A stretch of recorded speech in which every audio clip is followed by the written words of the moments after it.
Hey everyone, we're going to talk about average rate of change and some of the types of questions that you'll see with average rate of change on the algebra regions.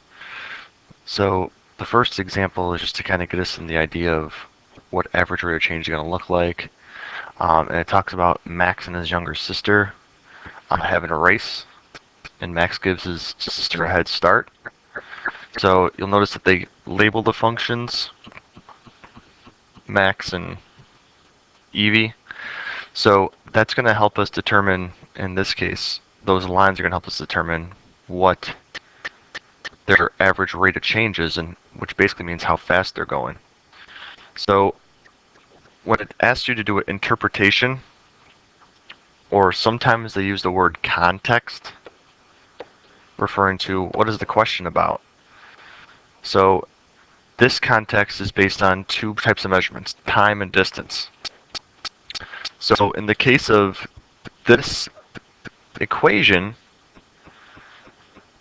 what we want to do is write a sentence that's going to demonstrate what that means. So like in the case of this, it's going to be at 12 seconds, Max has traveled 30 feet.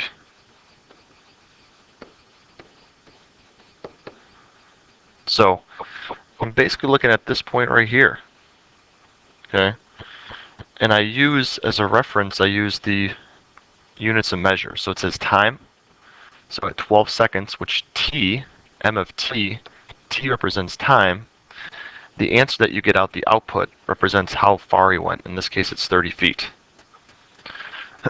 Now, it says that t equals 0. So t equaling 0 would be this line right here, the y-axis, in the case of if you were doing a graph. How much of a head start does Max give his sister? Well, in this case, Max is at 0, and then Evie, Max is at 0, and Evie is here, right between 20 and 30. So in the case of this, he gives his sister a 25-foot head start. And how can we tell? Well, like I did here, I found the y-intercepts. I found the y-intercepts for each of their, in this case, their equations for their movement. Now, does Max catch up to his sister based on the race? Well, in this case, these are their distances, and in this case it's going to be a no, because if you notice, Max's line never crosses Evie's line. If they did cross, then Max would have taken the lead. Now, the other part talks about how far they run. So, Max during the 20-second race goes from 0 to 50 feet. So, Max runs 50 feet.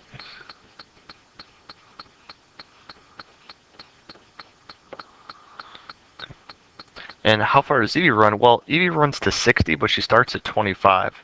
So in the case of Evie, Evie runs 35 feet. I'll just kind of draw an arrow because I'm kind of running out of space there. So even though Max covered more distance, he didn't win because Evie had that head start. So the whole purpose of this question is to kind of get us thinking about a rate of change. So for part E, it says how fast do both Evie and Max travel? And Max's speed is in feet per second. Now we just talked about Max traveled 50 feet in the case of this question, 20 seconds. And Evie traveled 35 feet in those 20 seconds. Now they do want us to talk about, or we can change our answers to decimals, so you can take a calculator and divide each of these. But when it comes down to it, based on the rate of change, Max's speed, he's the quicker of the two, because he covers more ground over that same time period. Okay, and that's the idea with rate of change. Just because a line is higher doesn't necessarily mean that the person's traveling faster. It's all about, with rate of change, it's all about the steepness of the line. that helps us determine that rate of change, how quickly it's changing. So we're going to look at a couple questions on the next page, and we're going to use those in terms of the different representations of functions. Now for exercise 2, rate of change is the same as, and you may have heard this before, the idea of slope. So the slope of a line is the same as the rate of change. And with linear functions, we'll talk about later on that it's a constant.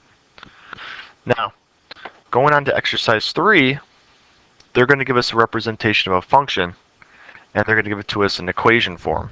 So what we want to do is we need to use our calculator. We're going to use that to help us figure out that rate of change. First thing we're going to start by doing is putting in the y equals. So we got x squared plus 3. And they're asking us to find the average rate of change from -1 to 3. So I know right now I'm going to need 2 coordinates, and the coordinates I'm going to use are going to be based on the coordinates that start with -1 and 3. So I'm going to go to the table, head and second graph, and at -1 I have 4 for our output value, and then at 3 we have 12. So what you want to do is you want to subtract these coordinates. Subtract each pair. I tell people to do bottom minus top, and technically you can do it either way. You're just trying to find the difference between them. So I do bottom minus top, I get 12 minus 4, which is 8, and 3 minus -1, which is 4. And in the case of what you would do next, it's all about the change in the y values over the change in the x, and those have to be divided. So in this case, the change in the y's is 8, change in x is 4, 8 divided by 4. This one gives us a whole number for 2 for the answer. Now, for exercise 4, similar to exercise 3, however, they give us a different representation. They give us a table, which is great because that gives us what we just used on exercise 3. And they want us to find the rate of change from 2 to 6. So that means we're going to use the coordinates dealing with that have x values of 2 and 6. So I'm going to take 2 and 9, 6 and 3, and again I'm going to subtract these. So 6 minus 2 would be 4, bottom minus top, 3 minus 9 is -6. Then it's change in y's, so -6 divided by 4. Now, I notice that I don't see -6 divided by 4, I see +6. So what I can do next is I can use in the calculator, by hitting second mode going back to the regular screen, I can type in that fraction, -6 divided by 4, and I can reduce the fraction by pressing the math key and then enter on option 1. So that means that the answer for this is going to be choice 1. Now I'd like you to try the next one on your own, and similar to what we just talked about, they want us to find the rate of change, average rate of change from 2 to 6. Now the one thing you got to be careful with this question is typing it in the y equals. Because of the multiple terms in the top of the fraction, we're going to have to put that top part in parentheses. So when you type that in, and again, use x, don't use t, it should look like this. And if you don't get to look at this, please ask me in class for help. Okay? And then same thing, go to your table and write down the coordinates you're going to need. So if you have questions, feel free to look back or ask me in class, and then you'll start working on the next couple pages, which go through several examples like we talked about with the equations, the tables, and the graphs.